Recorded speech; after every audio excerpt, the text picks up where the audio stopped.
My wife's family, they live in Gaza. They have cousins and uncles there, and their house also was bombed. We haven't been able to communicate with them for the past 3 days. Communication are lost. So we don't know actually what is the, how are they doing, but you know, we're used to that. I mean, it's just like, it's very repetitive. We're used to that. We're used to them being bombed every time and moving from one place to the other. You know, it's just like those Palestinians, they're very dramatic. Israel killing us. But they never die. I mean, they always come back. You know, they're very difficult to kill, very difficult people to kill. I know because I'm married to one. I tried many times, couldn't kill her.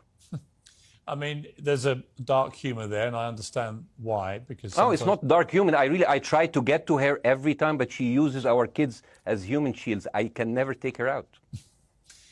Again, I understand the humor, but to be serious, Bassem, about this, tonight there is... I will be serious. The question is, what is a proportionate response? Because it has been different from one year to another. So if you look to this graph, for example, this is the death of Israeli and Palestinians, and it's changing from 1 year to year. It's like fluctuating like crypto. So my question is today, what is the going rate today for human lives? I mean, 2014 was a great year for Ben Shapiro. 88 Israelis were died, and there was 2,329 Palestinians killed on the other side. That is one Israeli for 27 Palestinians. That is a very good exchange rate. What I'm saying is, what is the exchange rate for today?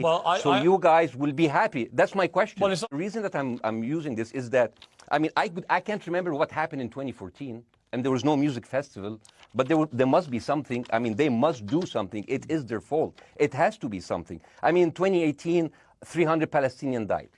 Who's counting, you know?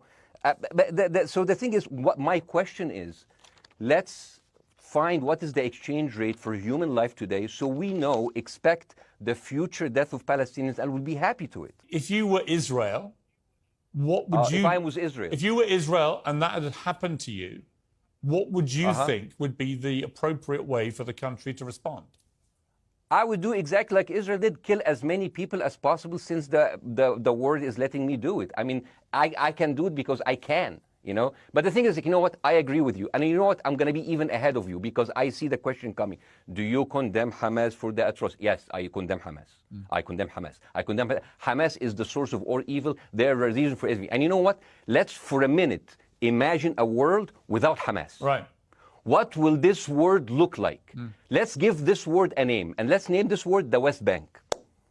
Hamas has absolutely no control in the West Bank, and since the beginning of this year, only through August, 37 Palestinian kids were killed. No music festival, no paragliding, no Hamas. Since the occupation of the West Bank, 7,000 Palestinians were killed. No music festival, no paragliding, no Hamas. I can go on and on and on and on. I really applaud Israel for doing one thing that no military force in the world does. Because I heard Ben Shapiro and I heard Ron DeSantis, and they said Israel is the only military force in the world that warns civilians before bombing them. I mean, how fucking cute. That is so nice of them. Because with this logic, if Russian troops started warning Ukrainians before bombing their houses, we're cool with Putin, right? I mean, okay, Habibi, you have warned them, go invade, it's fine, you have done your job. I mean, the thing is, and I understand, and I also heard Ben Shapiro talking about human shield. So you remember my wife's family, they live in Gaza, so I asked them, I told them, when Israel gives you the nice warning, the cute warning, does Hamas force you to stay in your home so you can be bombed and use as human shield? You know what, Hassan here, my wife's cousin, he's a loser, you know. He told me, you know, when I asked him, does that happen? He told me, no. The lying son of a bitch lied to me. I told him, you don't understand. Ben Shapiro and Ron DeSantis keep saying that Israel warns you and Hamas asks you to stay put. So I told you, he's a loser. He never kept a job. He even failed in all of the interviews to become like a human shield. I would believe Ben Shapiro. If we agree that for the 14,000 casualties, I mean, who's counting, are human shield, does that mean that every single one of those civilians was standing, obscuring a military target behind them? Because that's a lot of weapons. I mean, Hamas is packing. No, of course it doesn't. And look, it doesn't. So there's some collateral damage. Lots of collateral damage. Yes. It's fine, yeah. You kill some to save some, and then kill some more. Yeah, I agree, yeah. Well, I agree. what would you I know. think would be an appropriate response by Israel to what happened? Well, these are years of disproportionate responses of Israel. Right. Did it solve the solution? Did it solve the problem? Did it work before, so it will work? What will be the surprise this time? What will be the twist that will make this work this time? What will be different this time? Seriously, I mean, like, this is only the last 15 years. Nikki Haley, the American presidential candidate, said, we are in Israel in this because it's a fight between good and evil. Now, if you already decided someone is good, he can do no evil. And if you decided someone is evil, it's good to kill them. Killing them is good.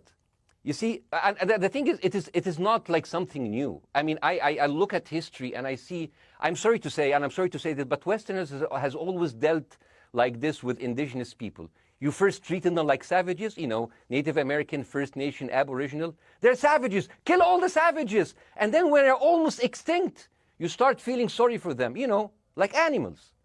So maybe the solution is that we kill as many Palestinians as possible so the few of them that remains do not bother you. The way Hamas behaved on October the 7th was like savages, like a pack of savages. It was the worst atrocity against Jewish people since the Holocaust. There has to be, of course, there has to be a response. They should be eradicated. My question for you is, Notwithstanding the history, Bassem, what is the proportionate response? But I don't know. But there's no Hamas in the West Bank, and they're still dying there. So what's your excuse? I don't have any excuse. I'm not saying that you're making an excuse, but if you are adopting a certain point of view, you have to at least defend it. I'm telling you, there is no Hamas in the West Bank. What is the excuse? Not your excuse. What is the excuse to kill those people? Well, listen, this question of proportionality is one that... No, answer my question. I've been answering your question. You answer mine. It's actually not my job to answer your questions. Let's say, for example, Hamas ceased to exist. Okay? Do you hear me? Yes. Yeah, Hamas ceased to exist today. Now, right now, in Palestine, in West Bank and Gaza, 20% of Palestinians go through Israeli prison system, whether imprisonment, whether interrogation, whether torture. And the rest of them, they live a life of daily loss of land, of homes, of life, and they are suffocated by this. So let me ask you something. If you are a Palestinian living into these conditions for decades, would you sympathize with your oppressor or sympathize with the people who claim they resist them even if they are terrorists? Israel always victimizes itself, and I have never seen a victim putting their oppressor under siege and bombing them 24/7. Israel wants you to believe that they are the victim. Dealing with Israel is so difficult. It's like being in a relationship with a narcissistic psychopath. He fucks you up, and then he makes you think it's your fault. All right, you look Bassem. at Israel as Superman, but they're really Homelander.